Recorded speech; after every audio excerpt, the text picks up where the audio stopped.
archaeological sites. And it is what countries have to do right now until regular tourism resumes. And I can tell you how it's going to be resuming after things will start to ease up and becoming over. Domestic tourism is going to resume first, and countries will be so afraid to get international tourists to come back, because then they will think that the pandemic is going to come back at some point. So they have to encourage people for domestic tourism. But in order to sustain also local industry and local economy, not only this, but also to keep the money within, to keep the money within the economy. But if we are going to take this step, like the rest of the world is going to take it, we might as well just invest a little bit more to make as much as we can from testing COVID-19 among regular people, make mobile stations of testing. That's what the whole world is doing right now. So if you do a lot of testing, then we'll be the more we do testing, the more we'll be able to resume domestic tourism back to Egypt, at least as a first step. Yes. Well, talking about domestic tourism now, what would be the plan? Is it going to be just opening up the hotels and the museums and the sites? Is it going to be about offering it for better prices, better deals? But still, I mean, the hotels would want to maximize on any sort of income, any sort of tourist, especially if it's a domestic one. They want to make sure they make up for all the losses they've suffered from during the past period.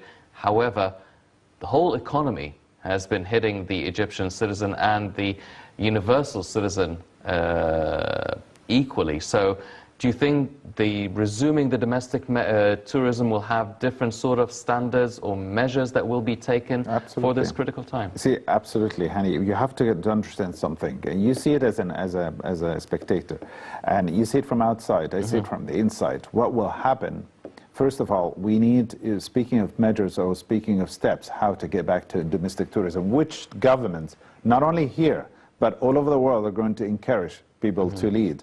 We have to understand something very important, is that before you resume domestic tourism, you need not only to clean up the sites, but also you need to do as much testing as you can in these touristic destinations, whether these touristic destinations is for international traveler or for domestic traveler. It's very important that we do as much as we can.